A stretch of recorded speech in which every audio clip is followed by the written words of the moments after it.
Okay, hello. We are Hi. live. How are you today, Ashley? I'm good. How are you? Good. I'm so glad to be chatting this morning. This is a fun topic that we have. I know. So fun. I know.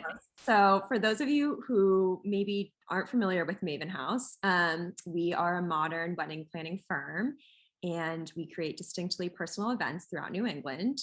Our team is composed of a diverse group of talented designers, producers, logistical experts, and we work with clients on three different levels of partnerships depending where you're at in the planning process. So we will meet you where you're at. And our website shares a little bit more about our partnerships. So you can take a look online.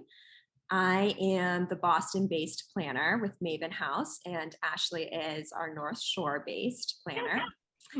And today we are here to talk about what we do as wedding planners. I think there's a lot of people have a lot of ideas. Obviously, there's the movie The Wedding Planner, and I think people think that's a big part of what we do. And there's also a lot that happens behind the scenes and on the actual wedding day. And then obviously the months, maybe even years leading up to the wedding day, where we're working on timelines and vendor recommendations and vendor management, design plans, and just a lot of things that happen leading up to the day, so that you and your family doesn't have to worry. So that's a little bit about what we're going to be talking about today. Yeah, today we're going to focus on, what actually goes on the wedding day. But what Liz was saying is a great point. There's a lot of planning and prepping that happens prior to this day. And the hope is that, we've done all of that work ahead of time and we've built out a great vendor team for you. And the hope is that everything runs smoothly and according to our plans.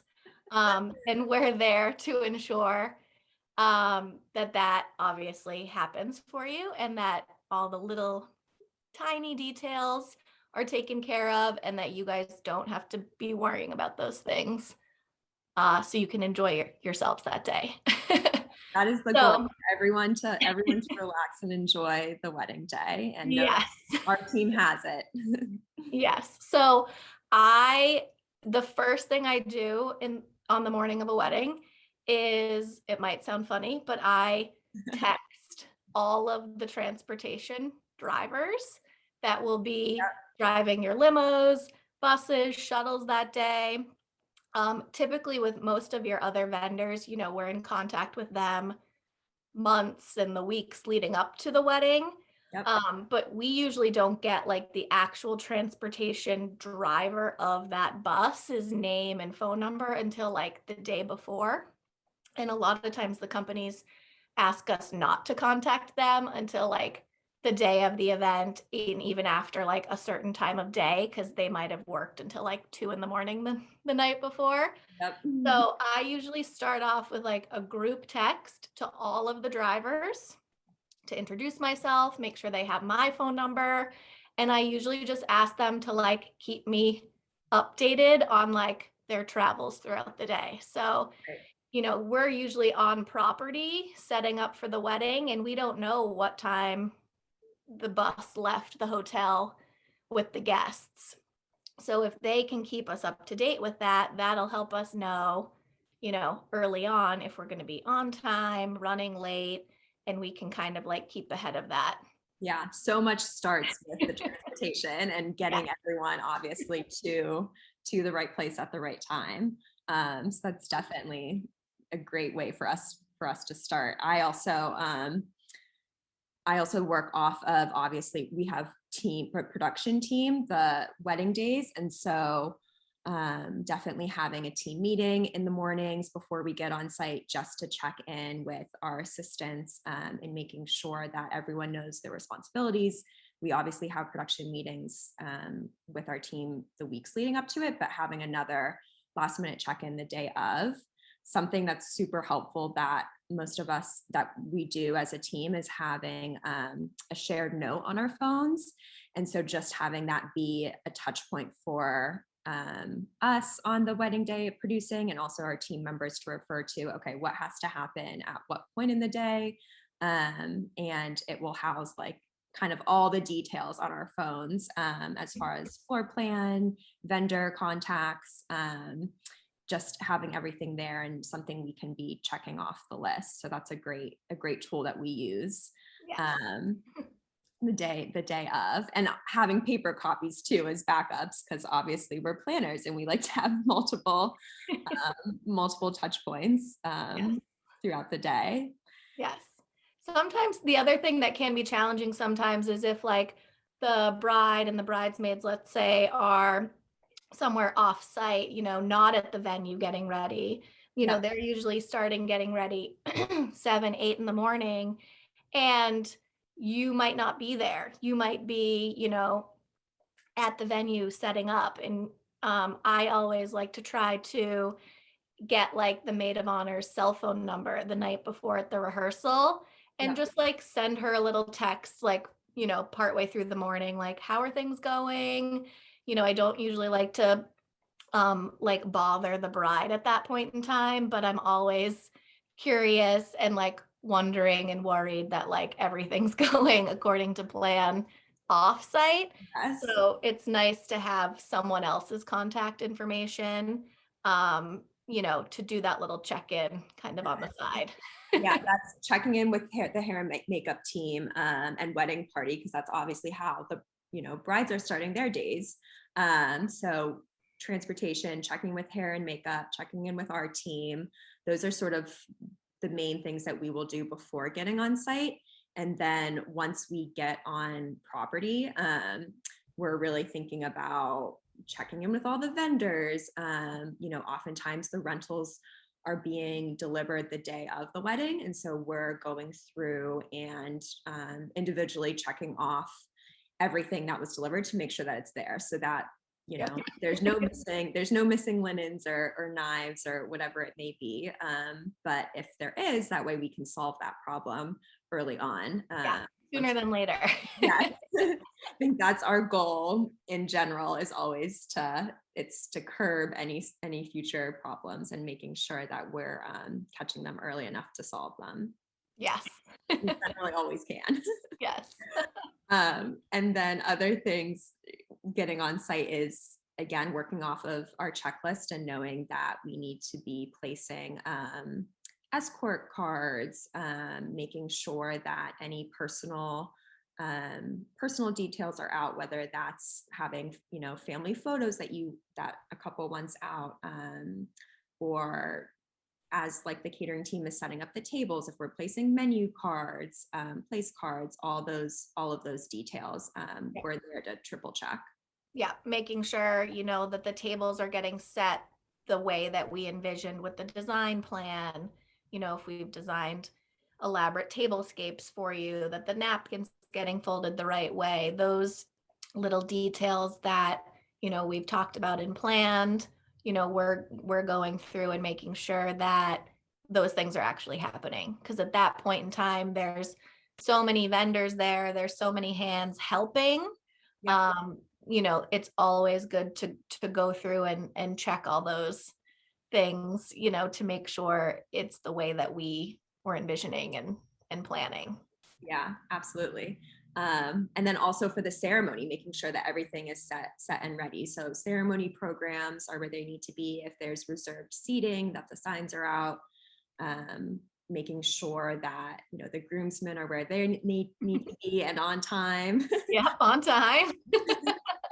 And making sure that like the groom is getting mic'd if we're doing that, or the officiant's getting mic'd, checking in with the musicians for the ceremony to review timing and the songs that everybody's going to be walking down the aisle to.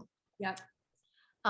Doing all of that in advance, it hopefully makes the ceremony and the processional and the recessional just go smoothly and no hiccups. Exactly.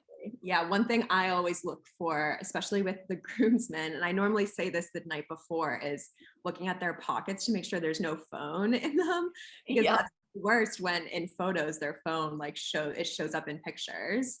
Yeah. So that's one random thing I'll look out for before the ceremony.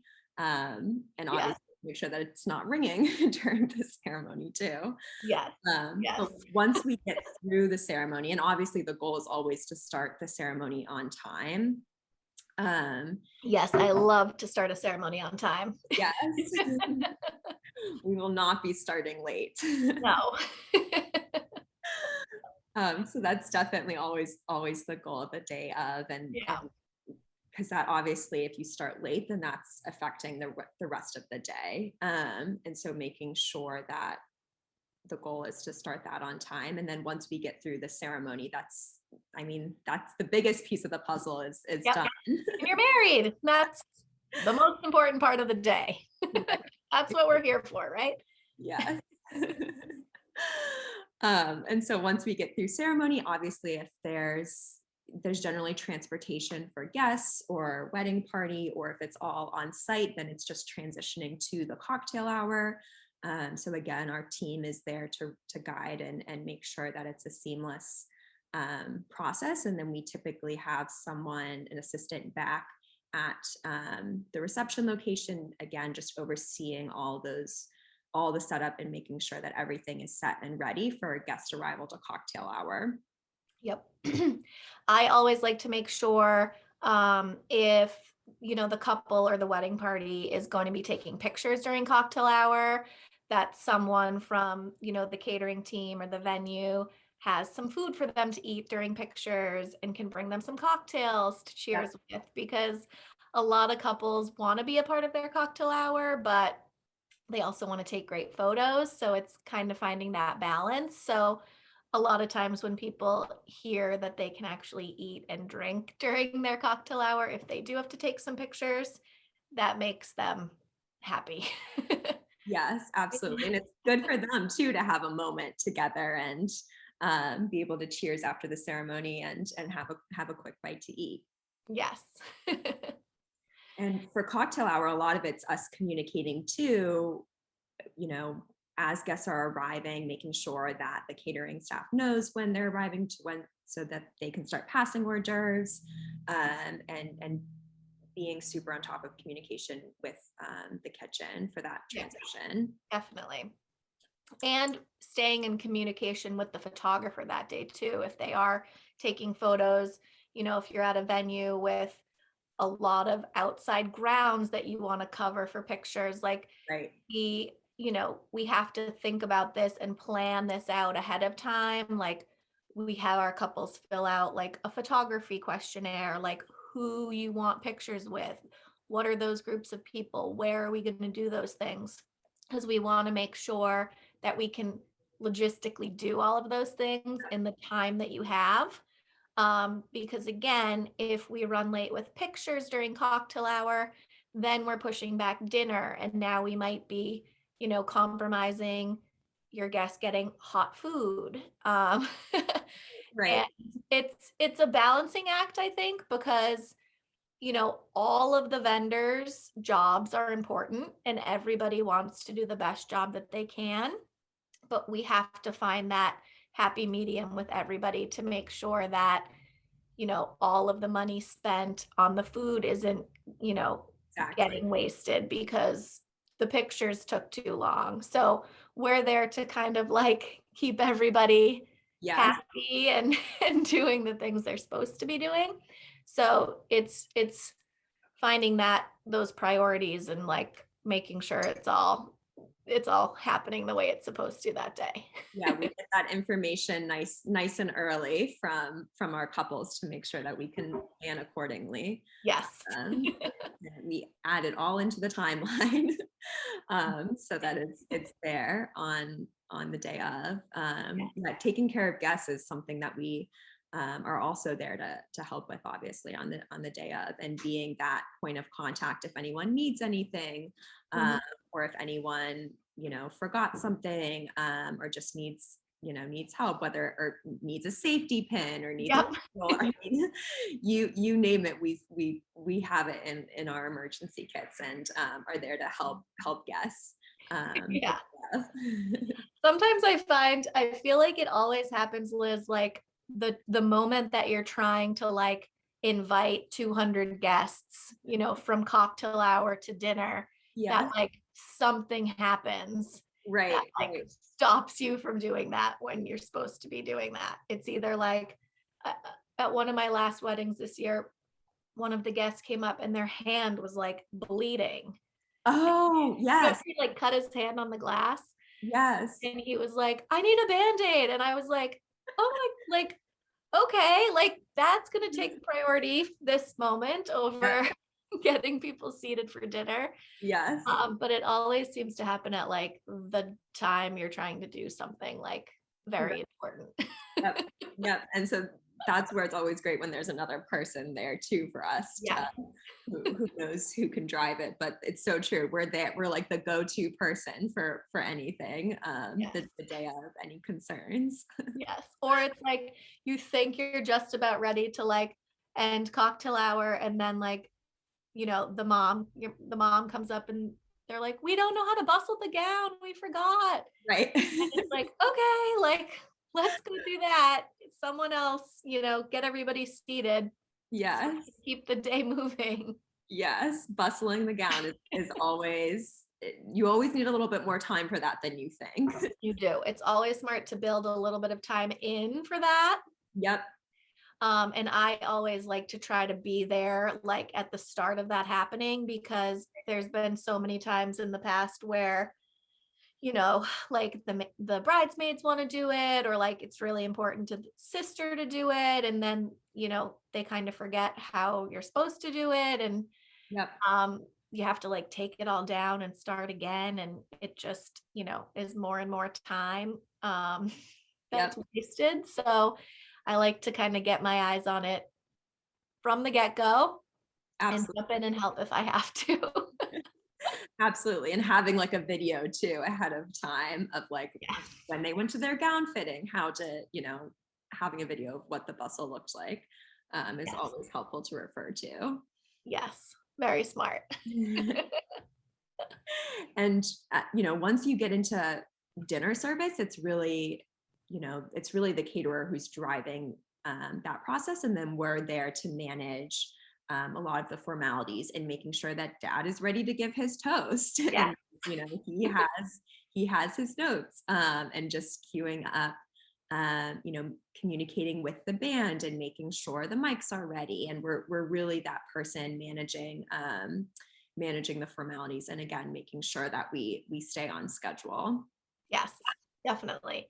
Yeah. Sometimes I find too, like when we're doing the timeline, a lot of times it's with the couple and they're like, oh, dad's speech will be short and sweet, like 3 minutes. He doesn't have a lot to say. But I Right. always like to try to pull the people giving toasts aside like ahead of time that day and just be like, how long are you thinking the speech is going to be?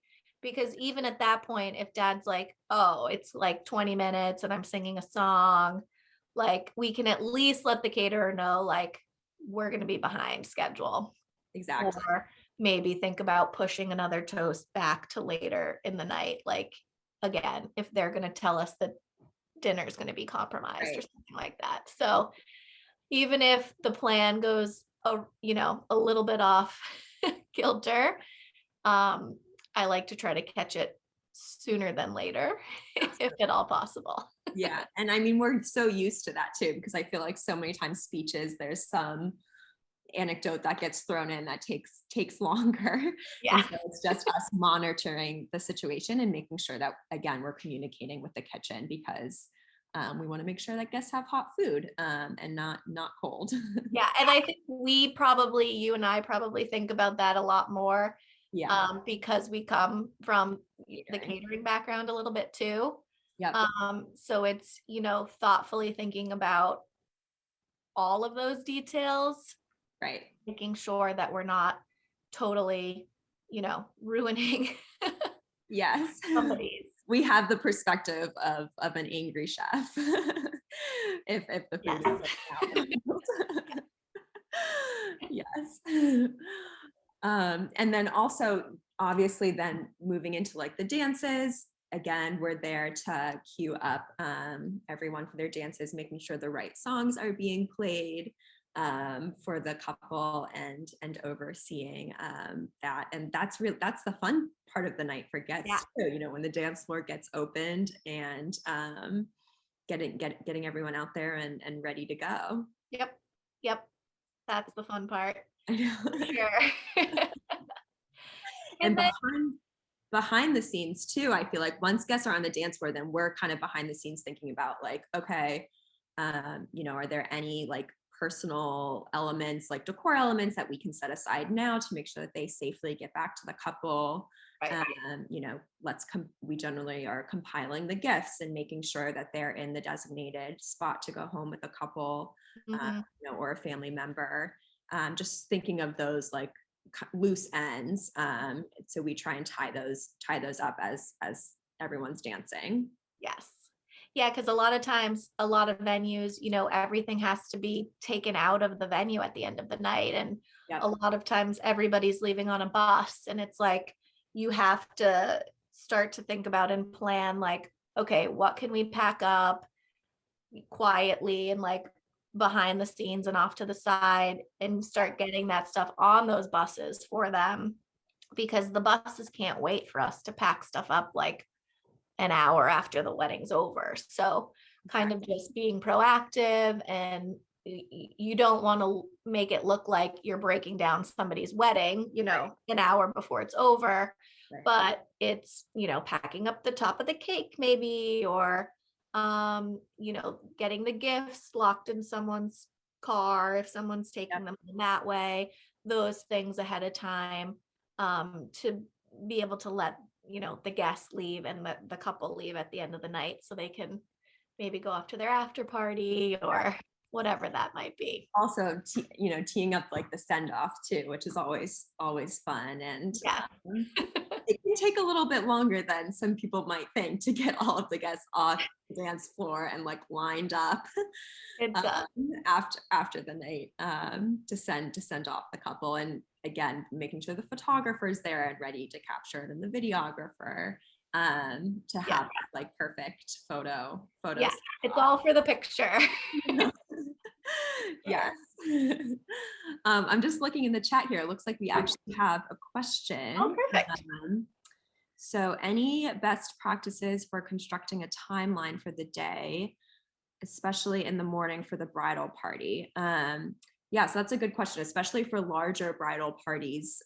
Thinking about like the hair and makeup schedule, we actually have a template that we work off of, to outline when people are getting their hair and makeup done, and making sure that it's, that everyone knows their time slot, and to keep it on track, because when you have a large wedding party, it's going to take some time.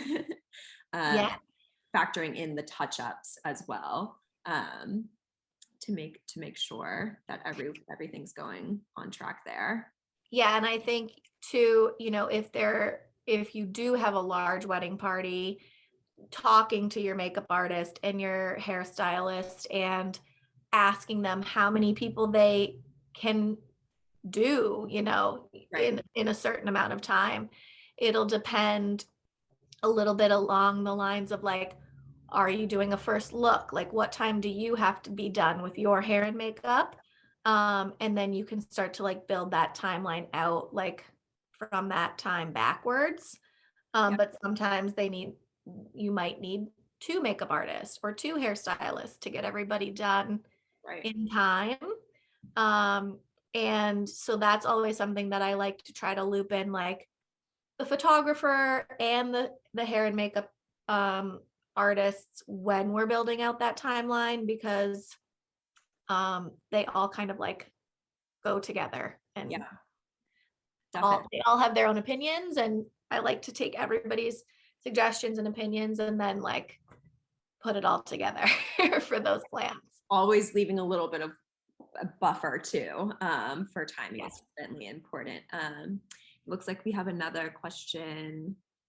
Do you try and buffer? So how important is relaxation and or time for gifting, with the bridal party ahead of time? So I think that's what's super nice about us mapping out the timeline so that the bridal team can see, what we have allotted. And I think you want that morning to be relaxing and enjoy the time with with your girls and getting ready.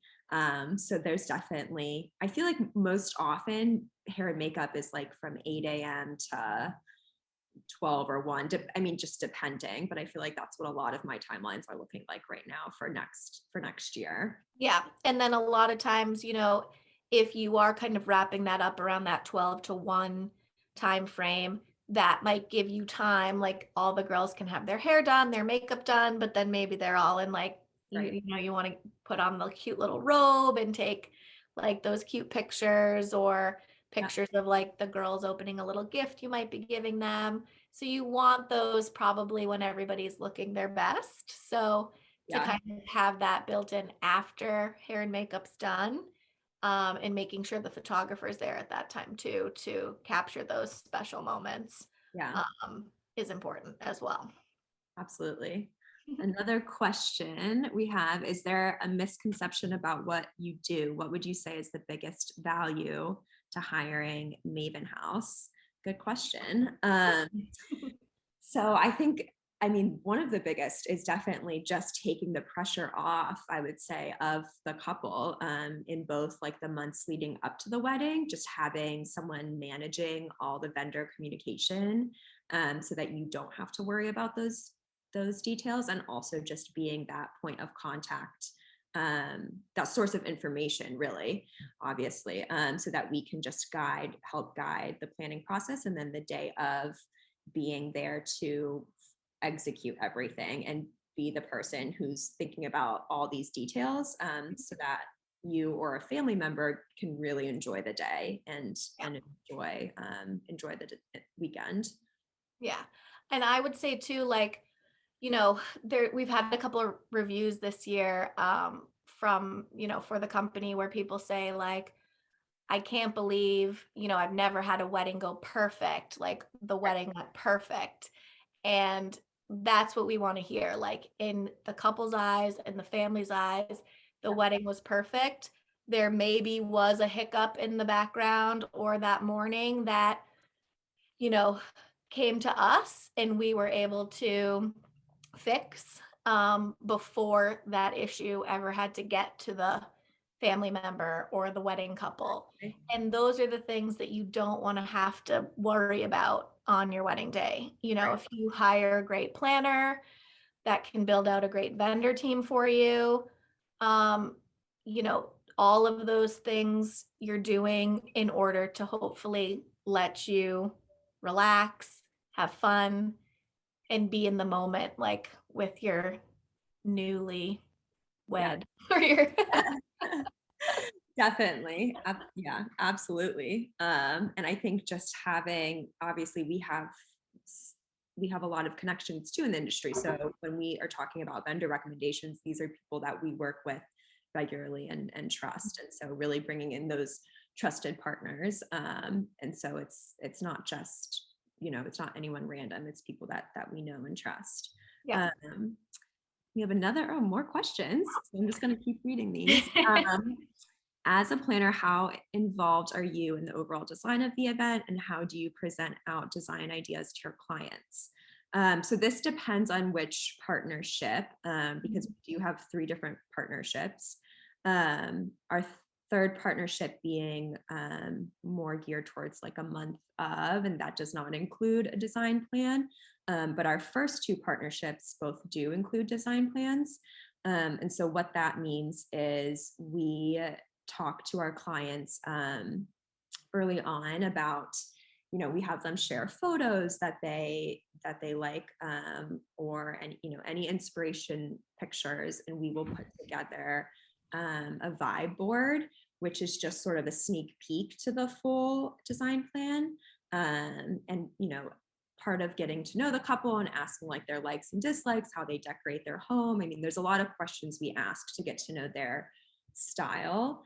And that vibe board is sort of a taste. And once we get a client's feedback on that, then we really dive into a much more detailed design presentation where we're mapping out the ceremony and cocktail hour and reception, everything from, the Color flowers. story Exactly, color story. will help with, designing your invitations or your stationery, the florals, and it gets put into like a presentation for you basically. And then it's presented to the client. If they sign off on it, then that's a tool that we can use to send to your other vendors and Exactly. make sure that everybody like understands what we're going for, and it helps kind of keep everybody, on the right path and track when the florist is doing a mock-up, or if we're at the rental company and looking for linens, like we can show that to them and they might have a cool new linen that we hadn't seen before and they might pull it out for us in the back. Right. And then obviously that day, when there is a design plan element to the partnership, that's when there would be multiple people from the team on site with us that day to make sure that everything's getting done and pulled together the way that we've planned. Because we'll map out very specific table, like what the tabletop will look like for the reception tables, and any other specific details, or if you're having lounge furniture, how that will be placed, and what that looks like. So it's definitely, the design plan is very detailed, and something that we it's always fun after the wedding too to look back and see the design plan and then the photos from the wedding day and how it turned out. Yes. It's always good to see it come to life. Yeah. Is there anything else, Ashley? I know you had a fun story from your wedding. Oh God. We were talking about before this. Well, yeah. So, we hope that the day goes perfectly, but sometimes something happens and you can't plan everything ahead of time. For my wedding, I decided that it would be smart to get up and walk around during dinner to say hello to all of our guest tables with a glass of red wine in my hands. And that ended up not being a smart plan at all. The first person that came up to hug me bumped my hand and the wine spilled all down the front of my dress. At that point in time, I had been in the industry for probably 8 or 10 years. And now I'm 15 years in and still have not seen that happen to anyone else in my career. So it's kind of funny that it happened to me. Next time. But luckily I had a dress that I was going to change into later in the night that we just had to change into earlier. Yeah. But it was so ridiculous that happened that I know, especially that because you haven't seen it happen since, and of course it was at your own wedding too. Yeah. So I didn't cry. It was just what is happening right now?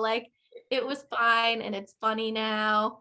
Yeah. And it was my husband's cousin that bumped my hand. So the next time I saw him, I wore a poncho in front of him, to make fun of him. It's a funny joke now. Yep. Things happen.